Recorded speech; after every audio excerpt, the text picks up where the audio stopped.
Good morning students, Shri Saraswat વિદ્યાલયની અંદર આપ સૌનું હાર્દિક સ્વાગત છે. હું છું કુલદીપ ટંડેલ અને આપણે ફિઝિક્સ સબ્જેક્ટનો અભ્યાસ કરી રહ્યા છીએ. તો 7મા ચેપ્ટરની અંદર ઉદાહરણ નંબર 7.11 ગણીએ.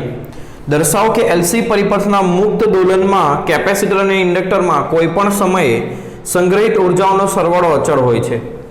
તો આ દાખલો ગણવા માટે સૌપ્રથમ કેપેસિટર પર શરૂઆતમાં કેટલો વિદ્યુતભાર હશે તે ધારો. તો ધારો કે પ્રારંભમાં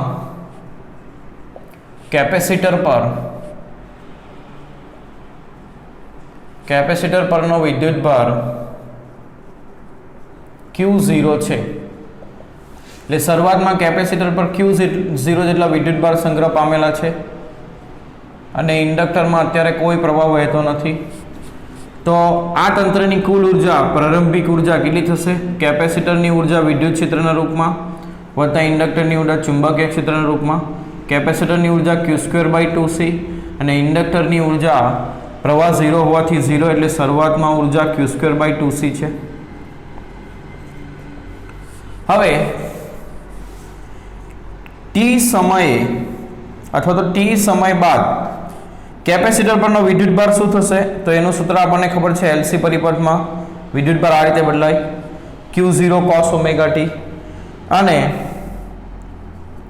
તેના પરથી ઇન્ડક્ટરમાં વહેતો પ્રવાહ એ dq/dt ઉપરથી મળશે. તો આનું વિકલન કરો તો Q0 cos નું થશે -sin ωt અને ωt નું ફરી પાછું ઓમેગા. તો આના પરથી t સમય ઇન્ડક્ટરમાં પ્રવાહ I બરાબર શું મળશે? -Q0 omega sin ωt.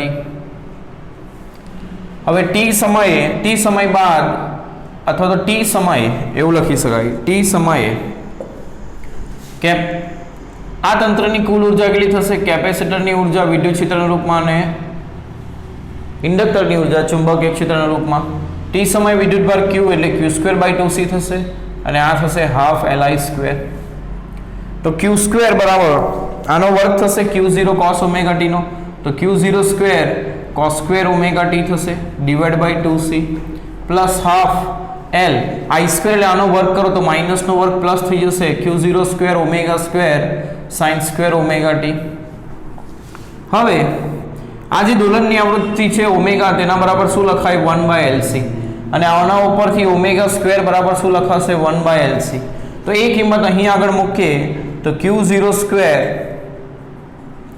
cos² ωt /2C plus ½ L Q0² અને ω² બરાબર મૂકીએ 1/LC sin² ωt. તો આના ઉપરથી L કેન્સલ થશે અને આની અંદરથી કોમન પદો કાઢીએ તો Q0² કોમન નીકળશે, 2C કોમન નીકળશે, આ L કેન્સલ થયું. Q0²/2C કોમન કાઢ્યું, અહીંયા શું રહી જશે? cos² ωt અને અહીંયા શું રહી જશે? sin² ωt. તો cos² પ્લસ sin² થીટા શું થાય? 1 થાય, એટલે આ પદ 1 થશે, એટલે એનો જવાબ શું આવશે? Q0²/2C. એટલે કોઈ t સમયે કેપેસિટર અને ઇન્ડક્ટર પરની કુલ ઉર્જા ગણી તો તે કેટલી આવી? Q0²/2C. તેથી સાબિત થાય છે કે કોઈપણ સમયે t સમયે તંત્રની કુલ ઉર્જા એ પ્રારંભમાં જેટલી હતી એટલી જ, એટલે કેવી રહેશે? અચળ રહેશે. કેમ? તો Q0 શરૂઆતનો વિદ્યુતભાર એ એક અચળાંક છે. વિદ્યુતભાર કેપેસિટર પરનો બદલાય છે એ Q છે. Q શબ્દ Q અહીં આવ્યો હોત તો એ બદલાય કહેવાય, પરંતુ Q0 એ Q નું મહત્તમ મૂલ્ય એટલે એક અચળાંક છે. એટલે આ અચળ છે અને 2C પણ અચળ છે, કેપેસિટન્સ પણ અચળ છે. એટલે એવું કહી શકાય Q0 અને C અચળ હોવાથી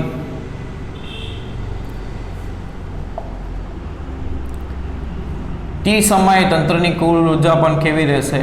અચળ રહેશે. એટલે તે સમય સાથે બદલાતી નથી.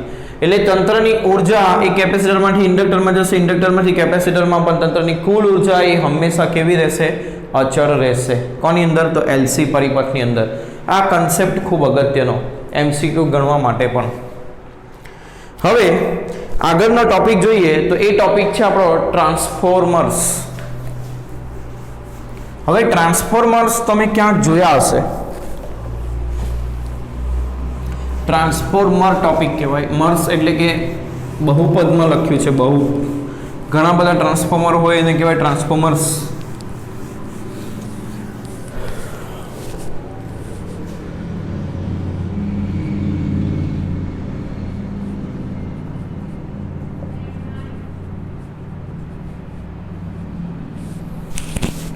તો ટ્રાન્સફોર્મર એટલે શું અને ક્યાં તમે જોયું છે એ પણ તમને સમજાવું.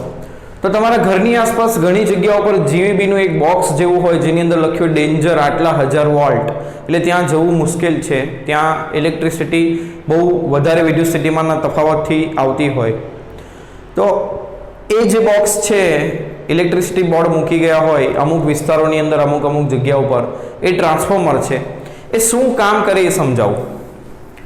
તો પાવર સ્ટેશનથી એટલે કે જ્યાં પાવર જનરેટ થાય છે ત્યાંથી આપણા ઘર સુધી આપણે ઇલેક્ટ્રિસિટી લાવીએ છીએ. કેવી રીતે? તો આવા વાયરોથી.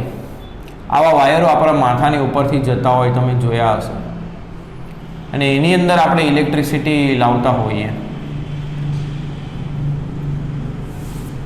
બરાબર.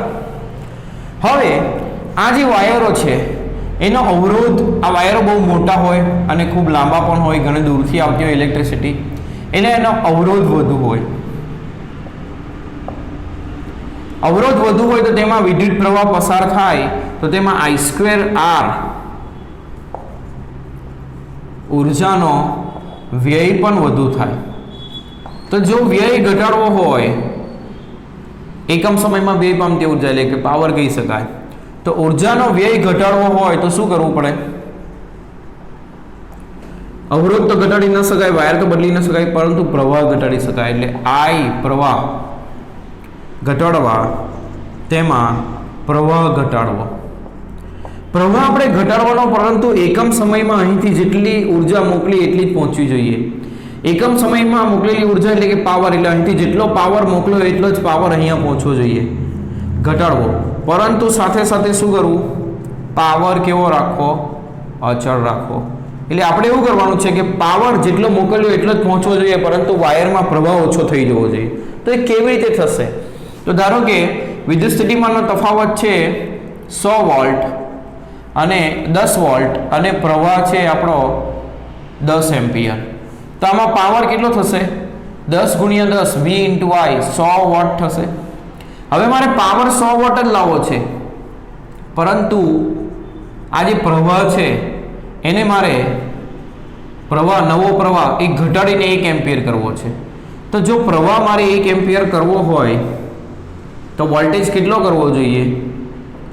તો 100/1 એટલે 100 વોલ્ટ કરવો જોઈએ. એટલે વોલ્ટેજ 10 માંથી 100 કરવો જોઈએ. એટલે વોલ્ટેજ વિદ્યુત સ્થિતિમાનનો તફાવત શું કરવો જોઈએ? વધારવો જોઈએ. એટલે આવું કરવા માટે વિદ્યુત સ્થિતિમાનનો તફાવત વધારવું પડે. તો વિદ્યુત સ્થિતિમાનનો તફાવત વધારવાનું ઘટાડવાનું કામ જે સાધન કરે એને કહેવાય ટ્રાન્સફોર્મર. એને શું કહેવાય? ટ્રાન્સફોર્મર. તો ટ્રાન્સફોર્મરનું કાર્ય શું થયું?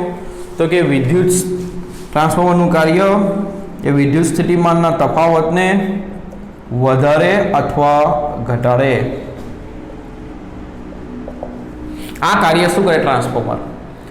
હવે પાવર સ્ટેશનમાં એટલે કે આપણે જે જોઈ ગયા એસી જનરેટર ચેપ્ટર નંબર 6 ની અંદર, તો એ એસી જનરેટરની અંદર જે પાવર જનરેટ થતો હોય એ મોટે ભાગે 230 વોલ્ટનો એસી પાવર હોય, એસી વોલ્ટેજ હોય. એ વોલ્ટેજ અહીંથી આપણે મોકલવાનો છે, પણ એને વધારીને મોકલવાનો છે. જેમ કે તમે જોશો એ ટ્રાન્સફોર્મરમાં લખ્યું હશે 25000 વોલ્ટ, 40000 વોલ્ટ, એટલો વધારવાનો હોય. તો વધારવા માટે જે ટ્રાન્સફોર્મર વપરાશે એને કહેવાશે સ્ટેપ અપ ટ્રાન્સફોર્મર. એટલે ટ્રાન્સફોર્મર 2 પ્રકારના હોય. ટ્રાન્સફોર્મરના પ્રકાર તો 2 પ્રકાર. એક step up. Step up transformer શું કરશે? તો વોલ્ટેજ વધારે, વિદ્યુત સ્થિતિમાનના તફાવતને શું કરે? વધારે. એટલે અહીંયા સ્ટેપ અપ ટ્રાન્સફોર્મર મૂકીશું તો પાવર સ્ટેશનમાંથી જે 230 વોલ્ટ છે એ મોટા વોલ્ટેજમાં કન્વર્ટ થશે અને અહીં જશે. હવે ઘરમાં જે આપણે સાધનો વાપરીએ છીએ એની ઉપર તમે જોશો તો લખ્યું હશે 220 થી 240 વોલ્ટ એસી એને આપવું પડે. એટલે 230 વોલ્ટ જ આપણને જરૂરી હોય ઘરની અંદર સાધનોને આપવા માટે. તો અહીં આવેલા વોલ્ટેજ એ ખૂબ મોટો હોય તો એને ફરી પાછો ઘટાડવો હોય તો એના માટે જે ટ્રાન્સફોર્મર વપરાય એને કહેવાય સ્ટેપ ડાઉન ટ્રાન્સફોર્મર. એ શું કરશે તો વોલ્ટેજને 10,000 25,000 માંથી ફરી પાછું 230 વોલ્ટમાં કન્વર્ટ કરશે. એટલે ટ્રાન્સફોર્મરનો બીજો પ્રકાર છે સ્ટેપ ડાઉન ટ્રાન્સફોર્મર. ડાઉન એટલે નીચે કરે અને અપ એટલે વધારે. વિદ્યુત સ્થિતિમાનના તફાવતને શું કરે ઘટાડે. ખ્યાલ આવ્યો? તો આ ટ્રાન્સફોર્મરનું કાર્ય સમજાવીને મેં સરળતાથી તમને સમજાવ્યું કે ટ્રાન્સફોર્મર શું કામ કરે. બરાબર? એટલે ટ્રાન્સફોર્મર બે પ્રકારનો હોય, એક સ્ટેપ અપ જે વિદ્યુત સ્થિતિમાન તફાવત એટલે વોલ્ટેજને વધારે, અને સ્ટેપ ડાઉન જે વોલ્ટેજને ઘટાડે. અને ક્યાં કયું લગાવવામાં આવે એ પણ તમને મેં સરળતાથી સમજાવ્યું. બરાબર? આ કન્સેપ્ટ થોડો ક્લિયર હોય તો તમને ખ્યાલ આવે કે હા આવું કંઈક કાર્ય થતું હશે. બરાબર? ચાલો હવે આ ટ્રાન્સફોર્મર નું જે સ્ટ્રક્ચર છે એ કેવું હોય તો એની અંદર વિદ્યુત સ્થિતિમાનના તફાવતને વધારો ઘટાડવા માટે બે પ્રકારના ગૂંચળાનો ઉપયોગ થયો હોય. એકને કહેવાય પ્રાથમિક ગૂંચળું જેમાં આપણે ઇનપુટ આપીશું, અને બીજું કહેવાશે ગૌણ ગૂંચળું જેમાંથી આપણે આઉટપુટ લઈશું. હવે ટ્રાન્સફોર્મર પણ બે પ્રકારના હોય એના સ્ટ્રક્ચર ઉપરથી. એકને કહેવાય કોર ટાઈપ. કોર ટાઈપની અંદર આવી લંબચોરસ પ્લેટોને ગોઠવીને આ ટ્રાન્સફોર્મર બનાવવામાં આવ્યું હોય, અને જેની એક બાજુ એક ગૂંચળું લગાવ્યું હોય જેમાં આપણે ઇનપુટ આપીશું એને કહેવાય પ્રાથમિક ગૂંચળું. પ્રાથમિકને ઇંગ્લિશમાં પ્રાઇમરી કહેવાય, પ્રાઇમરી કોઇલ. તો પ્રાઇમરી ઉપરથી એના જે પણ માપ હશે એને P વડે દર્શાવશું, અને બીજી બાજુ એક ગૂંચળું મૂક્યું હોય જેને કહેવાશે ગૌણ ગૂંચળું.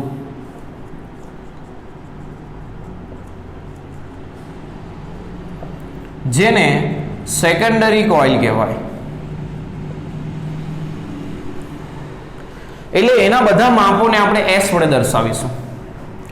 જ્યારે બીજા પ્રકારનું જે ટ્રાન્સફોર્મર છે તેને કહેવાય સેલ ટાઈપ ટ્રાન્સફોર્મર, જેમાં E અને I પ્રકારની પ્લેટોને જોડીને આ ટ્રાન્સફોર્મર બન્યું હોય. એટલે આ E પ્રકારની પ્લેટ અને અહીં રાખી હોય I પ્રકારની પ્લેટ. એટલે જુઓ આ E છે અને આ I છે. આ બેને જોડીને જે ટ્રાન્સફોર્મર બન્યું હોય એને કહેવાય સેલ ટાઈપ ટ્રાન્સફોર્મર. તો એની અંદર શું હોય એ સમજજો. તો એની અંદર બંને ગૂંચળાને આ વચ્ચેના આ પ્રાથમિક અને આ સેકન્ડરી ગૌણ વચ્ચેના આધાર ઉપર જ લગાવ્યું હોય. બરાબર? હવે આપણે સમજીએ કે આ કેવી રીતે કામ કરશે. તો એક વસ્તુ નોંધજો અહીંયા આગળ શું થશે પ્રક્રિયા એ પહેલા સમજીએ. તો કે આપણે આ પ્રાથમિક ગૂંચળા એટલે અહીં આપણે આપવાનું હોય ઇનપુટ. અહીં શું આપવાનું હોય? ઇનપુટ. અહીંથી આપણે આઉટપુટ લેવાનું હોય. બરાબર? તો ઇનપુટની અંદર ધારો કે આપણે એક એસી વિદ્યુત સ્થિતિમાનનો તફાવત આપ્યો જેને VP વડે દર્શાવો. એ તફાવતના કારણે અહીંથી વિદ્યુત પ્રવાહ વહેશે, પ્રાથમિકમાં વહે એટલે IP લખીએ એને. એ આ એસી વિદ્યુત સ્થિતિમાનનો તફાવત છે એટલે આ પ્રવાહ પણ એસી જ વહેશે. આ પ્રવાહને કારણે અહીં આગળ ચુંબકીય ક્ષેત્ર ઉત્પન્ન થશે. હવે આ જે લંબચોરસ પ્લેટ આપણી હશે એ એવા મટીરિયલથી બનેલી હશે જેની પરમિએબિલિટી ખૂબ વધારે હોય. એટલે નરમ લોખંડ જેવું સાધન અહીં નરમ લોખંડ જેવું મટીરિયલ અહીં વાપરેલું હોય. જેના કારણે શું થાય તો આમાં ઉત્પન્ન થતી બધી જ ચુંબકીય ક્ષેત્ર રેખાઓ એ મોટે ભાગે આની અંદરથી પસાર થઈને બીજા ગૂંચળા સાથે સંકળાય. આવું થશે. કેમ આવું થયું? હવામાંથી કેમ નહીં પસાર થઈ એ ચુંબકીય ક્ષેત્ર રેખાઓ? કારણ કે હવા કરતાં પણ વધારે પરમિએબિલિટી આ નરમ લોખંડની હોય એટલે મોટાભાગની ક્ષેત્રરેખાઓ એમાંથી જ પસાર થાય જે આની સાથે સંકળાશે. હવે આમાંથી વહેતો વિદ્યુત પ્રવાહ એસી છે એટલે આનું ચુંબકીય ક્ષેત્ર પણ એસી હશે એટલે આની સાથે સંકળાયેલી ચુંબકીય ક્ષેત્રરેખાઓ પણ બદલાતી રહેશે. એસી એટલે બદલાય છે. તો આની સાથે સંકળાયેલ ચુંબકીય ક્ષેત્રરેખાઓ બદલાશે તો એના બે છેડા વચ્ચે વિદ્યુત સ્થિતિમાનનો તફાવત પ્રેરિત થશે. બરાબર? એટલે કે આની અંદર EMF પ્રેરિત થશે. તો ગૌણ ગૂંચળાની અંદર ગૌણ ગૂંચળામાં પ્રેરિત EMF કેટલું આવશે? તો માઇનસ એના આંટાની સંખ્યા આપણે NS લઈએ ns d∅dt જેટલું આવશે. આટલું EMF પ્રેરિત થશે ગૌણ ગુચરાની અંદર. બરાબર. હવે આની અંદર EMF પ્રેરિત થયું એટલે આની અંદર પ્રવાહ વહેશે જે કેવો હશે? AC હશે. એટલે આમાં વહેતો પ્રવાહ પણ AC હશે. આમાં વહેતો પ્રવાહ AC હોય એટલે આનું પણ ચુંબકીય ક્ષેત્ર ઉદ્ભવે અને તે આની સાથે સંકળાય એટલે આમાં પણ EMF ઉદ્ભવે. તો ગૌણ ગુચરાના પ્રવાહને કારણે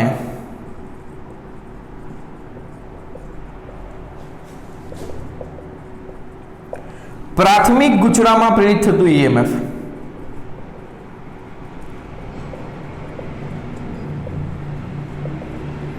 કેટલું હશે? તો આ શું થયું? આના કારણે આમાં EMF પ્રેરિત થયું અને આમાં પ્રેરિત થતા EMF ના કારણે આ ગુચરાની અંદર EMF પ્રેરિત થશે એટલે આ EMF ને બેક કરે કહેવાય. એટલે આમાં પ્રેરિત થતા EMF ને બેક EMF પણ આપણે કહીએ છીએ. તો એ જે પ્રાથમિક ગુચરાની અંદર EMF છે એ કેટલો આવશે? NP d∅dt. હવે તમે જોશો તો આમાં પ્રેરિત થતું EMF બરાબર એ વિદ્યુત સ્થિતિમાનના તફાવત કરતા બે છેડા વચ્ચેનો વિદ્યુત સ્થિતિમાનના તફાવત કરતા વધુ હશે. કેમ? તો કે આમાંથી I પ્રવાહ વહેવાને કારણે અમુક ઉર્જાનો શું થશે? વ્યય થશે. એટલે વિદ્યુત સ્થિતિમાનમાં ઘટાડો થશે. કેમ? વિદ્યુત સ્થિતિમાન કેટલું ઘટે? જો કોઇલનો અવરોધ R હોય તો I × R જેટલો ઘટાડો થાય અને આ બે છેડા વચ્ચે જે વિદ્યુત સ્થિતિમાનનો તફાવત મળે છે Vp એ કેટલો હોય? તો અહીં પ્રેરિત થતા EMF કરતા ઓછો હોય. પરંતુ આપણે અહીં એવું ધારીશું કે આ બે છેડા આ જે કોઇલ છે એમનો અવરોધ એપ્રોક્સિમેટ 0 છે. એમનો અવરોધ એપ્રોક્સિમેટ શું છે? 0 એવું આપણે ધારીશું. એટલે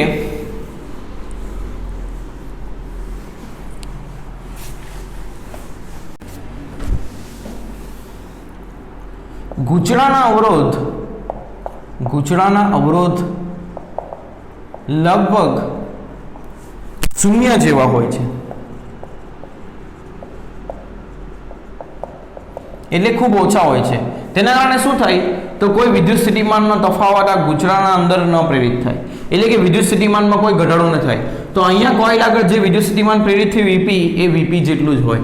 એટલે EP બરાબર બે છેડા આગળનો વિદ્યુત સ્થિતિમાનનો તફાવત જ થાય અને ES બરાબર VS જ થાય. બરાબર. તેથી Vp બરાબર તમે શું લખી શકો? -NP d∅dt અને VS બરાબર શું લખી શકીએ આપણે? -NS d∅dt. હવે આ જે સમીકરણ આવ્યા એ બેનો ભાગાકાર કરીએ તો સમીકરણ 4 ને 3 વડે ભાગતા શું થશે? તો VS/Vp બરાબર શું થશે? -NS d∅dt -NP d∅dt. તો d∅dt કેન્સલ થશે અને જવાબ શું આવશે? NS/NP. એટલે VS/Vp બરાબર શું થયું? NS/NP. આ શું દર્શાવે છે આ સૂત્ર એ સમજો. તો ધારો કે પ્રાથમિક ગુચરાની અંદર મેં 10 વોલ્ટનો વિદ્યુત સ્થિતિમાનનો તફાવત આપ્યો છે અને મારે ગૌણ ગુચરાની અંદર વિદ્યુત સ્થિતિમાનનો તફાવત 100 જોઈએ છે. તો મારે કરવાનું શું? તો આના ઉપરથી VS નું સૂત્ર શું બને? VS બરાબર Vp × NS/NP. એટલે આ 10 વોલ્ટ છે. હવે મારે શું કરવાનું? તો ગૌણ ગુચરાની અંદર આટાની સંખ્યા 1000 રાખવાની અને આની અંદર પ્રાથમિકની અંદર 100 રાખવાની. તો આ શું થશે? 10 × Vp એટલે 10 × 10 100 જવાબ આવશે. એટલે ફક્ત બે ગુચરાની અંદર આટાઓની સંખ્યાઓનો રેશિયો એટલે કે ગુણોત્તર સેટ કરીને હું ગમે એટલો વિદ્યુત સ્થિતિમાનનો તફાવત ગૌણ ગુચરાની અંદર મેળવી શકું. એટલે કે વિદ્યુત સ્થિતિમાનને વધારવું ઘટાડવું એ આટાઓના ગુણોત્તર ઉપર આધાર રાખશે. એટલે ફક્ત આની અંદર શું કરવાનું? તો મારે જે 10 માંથી 100 બનાવવું હોય એવું ટ્રાન્સફોર્મર બનાવવું હોય તો મારે NS/NP ને એવું સેટ કરવાનું કે જેથી તેનો ગુણોત્તરનો જવાબ 10 આવે. એટલે મારે 10 ગણું કરવાનું છે. તો જેટલા ગણું કરવાનું હોય એટલો તમારો ગૌણ આટાને ગુચરાની સંખ્યા ભાગ્યા પ્રાથમિક ગુચરાના આટાની સંખ્યાનો ગુણોત્તર બનાવવાનો. એટલે આ ગુણોત્તર સેટ કરીને એટલે ફક્ત આટાની સંખ્યા સેટ કરીને તમે જોઈતા વોલ્ટેજ મેળવી શકો. બરાબર. તો આ ખૂબ અગત્યનો કોન્સેપ્ટ થયો ટ્રાન્સફોર્મરનો. હવે જો ટ્રાન્સફોર્મર એ આદર્શ હોય એટલે કે આઈડિયલ હોય તો શું થશે? તો મેં કીધું એ પ્રમાણે કોઈ પાવરનો વ્યય થશે નહીં. પાવર આપણે અચળ રાખીશું ઇનપુટમાં અને આઉટપુટમાં. એટલે જો ટ્રાન્સફોર્મર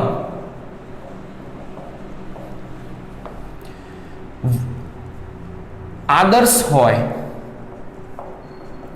તો જો ટ્રાન્સફોર્મર આદર્શ હોય તો આઉટપુટમાં પાવર એટલે કે સેકન્ડરી કોઇલમાં પાવર બરાબર ઇનપુટમાં પાવર એટલે પ્રાથમિક કોઇલનો પાવર જેટલો થશે.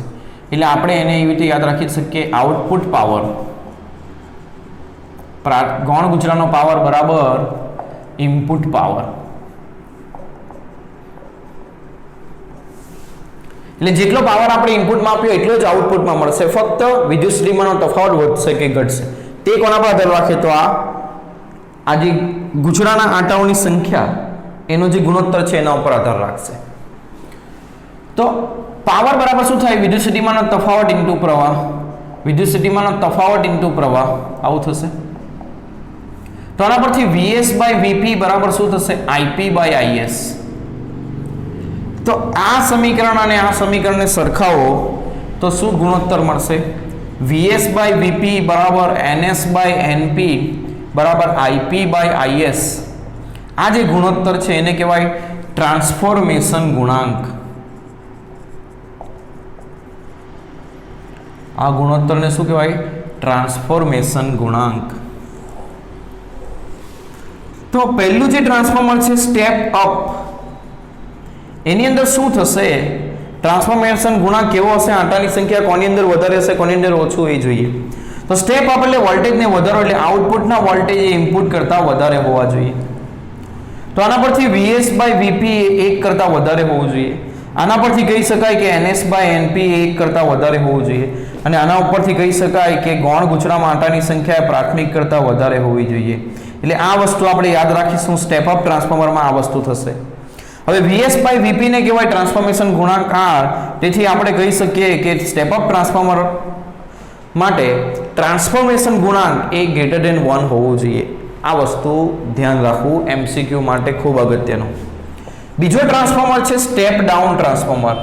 તો સ્ટેપ ડાઉનમાં આઉટપુટનો વિદ્યુત સ્થિતિમાનનો તફાવત ઘટે છે.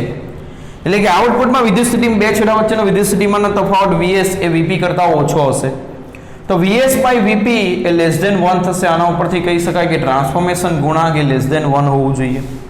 VS બાય VP ને કહેવાય NS by NP less than 1. એનો મતલબ NS એ લેસ ધેન NP એટલે કે એમાં ગૌણ ગુજરામાં આંટાની સંખ્યા પ્રાથમિક કરતાં ઓછી હોવી જોઈએ. એટલે તમે શોર્ટમાં એવી રીતે યાદ રાખો કે જ્યાં આઉટપુટ વોલ્ટેજ વધારે જોઈએ ત્યાં આંટાની સંખ્યા પણ વધારે, જ્યાં આઉટપુટ વોલ્ટેજ ઓછો હશે ત્યાં આંટાની સંખ્યા પણ કેવી હશે ઓછો હશે. બરાબર.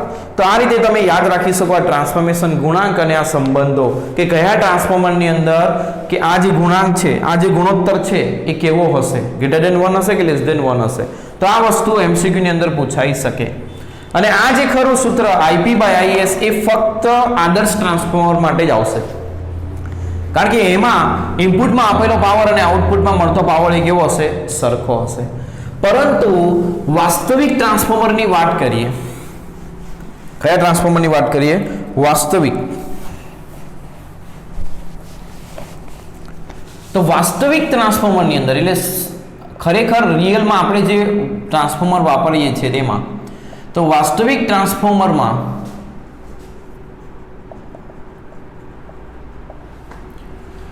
અમુક પાવરનો વ્યય થાય છે, અમુક પાવરનો વ્યય થાય છે. તેથી આઉટપુટમાં મળતો પાવર એ ઇનપુટ કરતાં કેવો હોય છે ઓછો હોય છે. આ યાદ રાખવું. અને આવું હોવાને કારણે શું થાય તો કે VS IS A VP IP કરતાં ઓછું હોય. એટલે અમુક પાવરનો અમુક ઉર્જાનો એની અંદર વ્યય થતો હોય. તે વ્યય કયા કયા કારણોસર થાય તે જોઈએ. તો પહેલું કારણ ઉર્જા વ્યયના કારણો. એટલે કે આ ફક્ત આપણે આદર્શ ટ્રાન્સફોર્મર માટે જ લેવાનું, જ્યારે વાસ્તવિક ટ્રાન્સફોર્મર માટે આઉટપુટ પાવર એ ઇનપુટ કરતાં હંમેશા કેવો હોય ઓછો હોય, અમુક પાવરનો વ્યય થઈ ગયો હોય. કોના કારણે વ્યય થાય તો પહેલું ફ્લક્સ લીકેજ. લીકેજ એટલે મેં તમને સમજાવ્યું એક ગુજરાનું ફ્લક્સ આની અંદરથી પસાર થઈને બીજા સાથે સંકળાય, પરંતુ એવું સમજો કે તે બધું ફ્લક્સ આમાંથી પસાર થઈને આની સાથે પૂરેપૂરું સંકળાતું નથી. અમુક ફ્લક્સ આની બહાર જતું રહે એટલે લીક થઈ જાય, બહાર જાય એટલે લીક થઈ જાય. એટલે પહેલા ગુજરાનું પૂરેપૂરું ફ્લક્સ બીજા સાથે ન સંકળાય એટલે કે ફ્લક્સ લીક થાય, તે સમયે અમુક પાવરનો વ્યય થાય. એટલે પહેલું કારણ છે ફ્લક્સ લીકેજ. બીજું વાઇન્ડિંગનો અવરોધ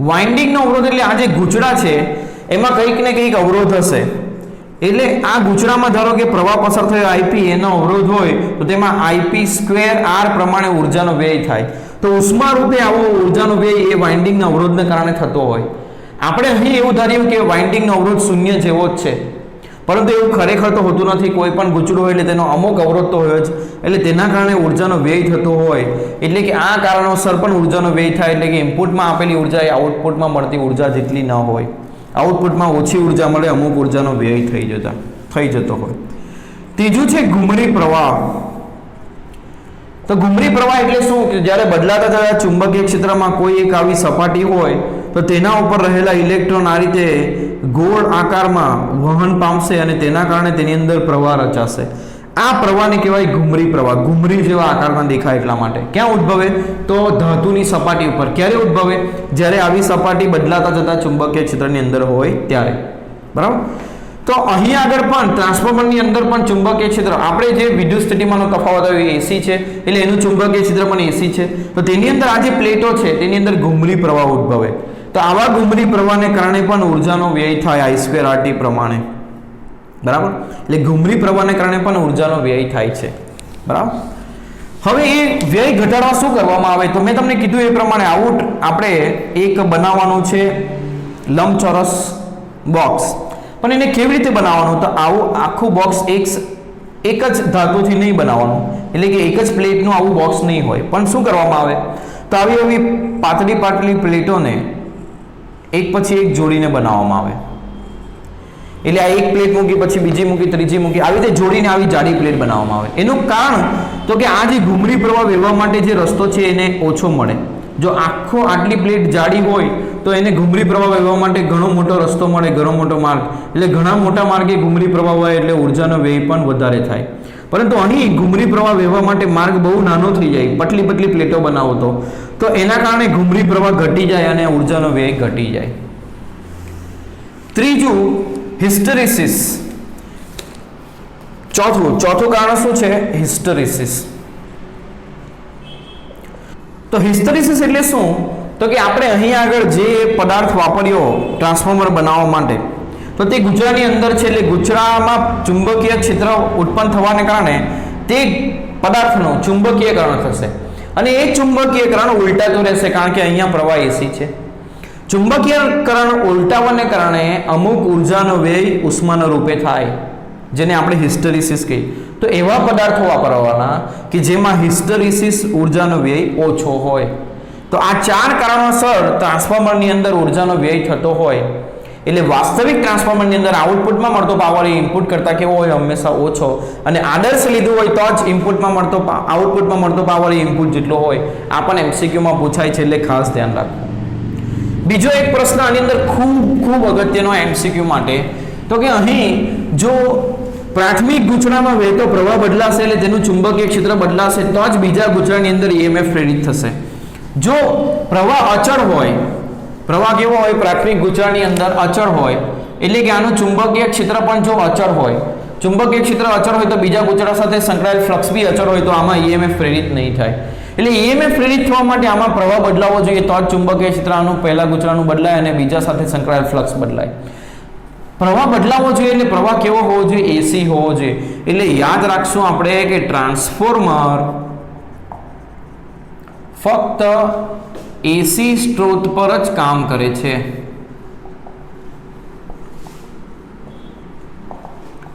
જો ડીસી ઉદ્ગમ લગાવીશું તો ગૌણ ગૂંચળામાં વિદ્યુત સ્થિતિમાનનો તફાવત કોઈ EMF પ્રેરિત નહીં થાય એટલે ગૌણ ગૂંચળાના બે છેડા વચ્ચે વિદ્યુત સ્થિતિમાનનો તફાવત આપણને શૂન્ય મળશે તો આવો લોજિકલ પ્રશ્ન પણ પરીક્ષાની અંદર પૂછાય છે કે આટલા વોલ્ટનો ડીસી વોલ્ટેજ જો આપણે ટ્રાન્સફોર્મરને જોડીએ તો આઉટપુટમાં કેટલા વોલ્ટેજ મળશે અને ટ્રાન્સફોર્મેશન ગુણાંક આપ્યો હોય પરંતુ ડીસી વોલ્ટેજ લગાવો ત્યારે આઉટપુટમાં મળતો વોલ્ટેજ હંમેશા 0 હોય કારણ કે ડીસી વોલ્ટેજ એટલે ડીસી પ્રવાહ વહેશે એટલે પ્રવાહ ન બદલાય તો ચુંબકીય ક્ષેત્ર ન બદલાય એટલે બીજા ગૂંચળામાં કોઈ સંકળાયેલ ફ્લક્સ ન બદલાય તેથી કોઈ EMF પ્રેરિત થશે નહીં બરાબર ચાલો હવે એને રિલેટેડ કોઈ દાખલા તો આપ્યા નથી તો તો આપણે સ્વાધ્યાયની અંદર જે દાખલાઓ બાકી છે એ દાખલાઓ સોલ્વ કરીએ.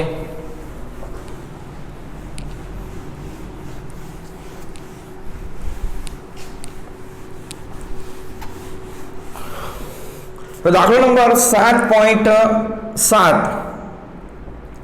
27 મિલી હેનરી ઇન્ડક્ટર સાથે ઇન્ડક્ટર 27 મિલી હેનરી કેપેસિટર 30 માઇક્રોફેરેડે સંપૂર્ણ વિદ્યુતભારિત કેપેસિટર જોડેલ છે.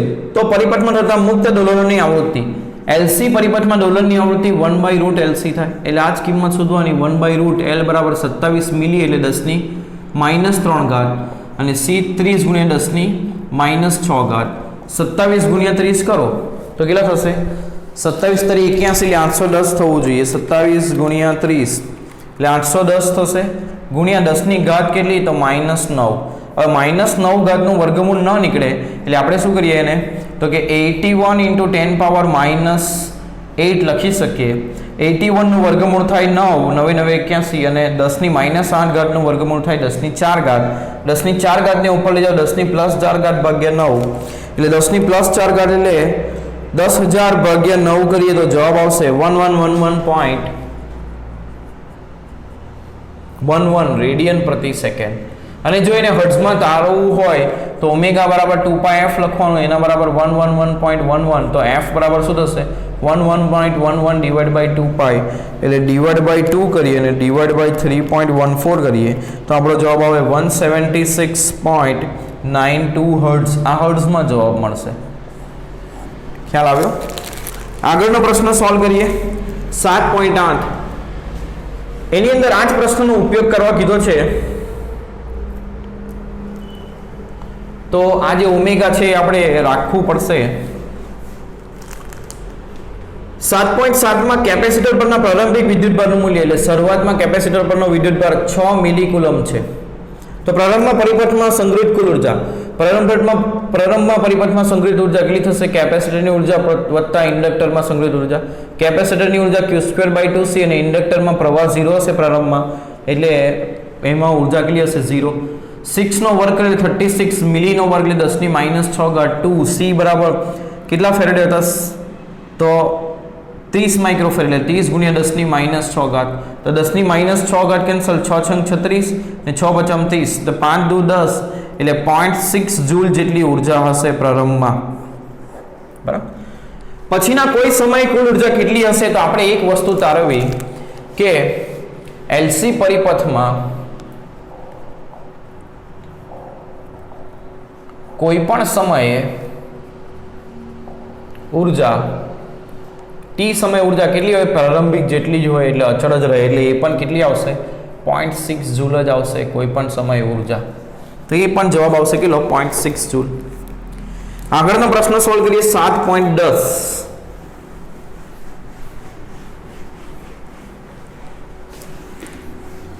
એની અંદર શું આપ્યું છે?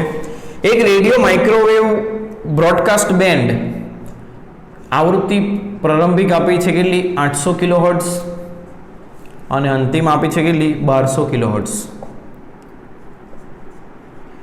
આવૃત્તિના ગાળામાં ટ્યુન કરી શકાય છે. જો LC પરિપથમાં C બરાબર L બરાબર 200 માઇક્રોહેનરી નું અસરકારક ઇન્ડક્ટર હોય તો તેના ચલ કેપેસિટરની રેન્જ એટલે આપણે આટલીથી આટલી આવૃત્તિઓને પસંદ કરવા માટે જે ટ્યુનિંગ કરીશું તેમાં કેપેસિટર બદલીશું તો કેપેસિટરનું મૂલ્ય કેટલાથી કેટલા રાખવું જોઈએ?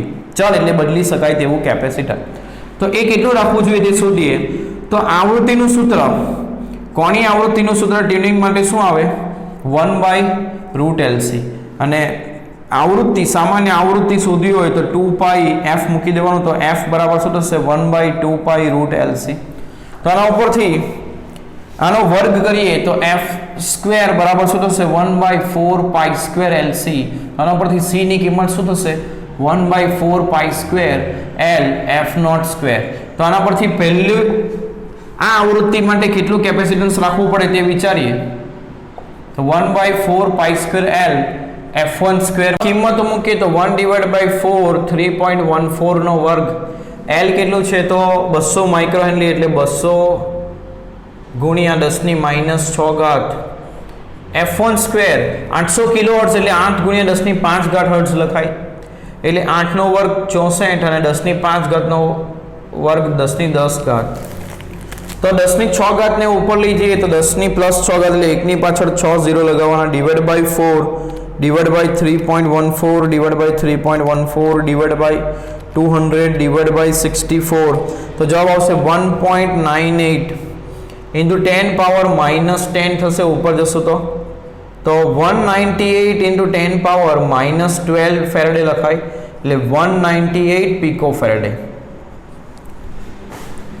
બીજા કેપેસિટરનું મૂલ્ય શોધીએ. જો આવૃત્તિ આ પસંદ કરવી હોય 1200 કિલોહર્ટ્ઝ એટલે 12 × 10 ની 5 ઘાત હર્ટ્ઝ થાય. આ 10 ની 2 ઘાત અને કિલો 10 ની 3 ઘાત એટલે 3 ને 2 5 ઘાત થાય. 12 × 10 ની 5 ઘાત તો 1 / 4 pi square L f2 square 1 / 4 pi square એટલે 3.14 નો વર્ગ L 200 માઇક્રો 200 × 10 ની -6 ઘાત અને f સ્ક્વેર f2 સ્ક્વેર 12 નો વર્ગ 144 ગુણ્યા 10 ની 5 ઘાત નો વર્ગ 10 ની 10 ઘાત તો આ થશે 1 / 4 divide by 3.14 divide by 3.14 divide by 200 divide by 144 ગુણ્યા 1 ની પાછળ 6 0 એટલે 0.88 into 10 પાવર -10 એટલે 88 into 10 પાવર -12 ફેરેડે એટલે 88 પીકો ફેરેડે. તો આટલી આવૃત્તિના સિગ્નલોને પસંદ કરવા માટે ટ્યુનિંગ કરવા માટે કેપેસિટરની રેન્જ તમારે ક્યાંથી ક્યાં રાખવી જોઈએ 88 પીકો ફેરેડે થી 198 પીકો ફેરેડે. એટલે ચલ કેપેસિટરની રેન્જ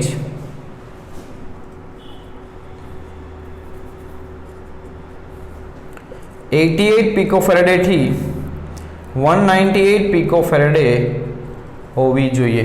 તો તમે આટલી આવૃત્તિની રેન્જના સિગ્નલોને પસંદ કરી શકો કેપેસિટન્સનું મૂલ્ય બદલીને.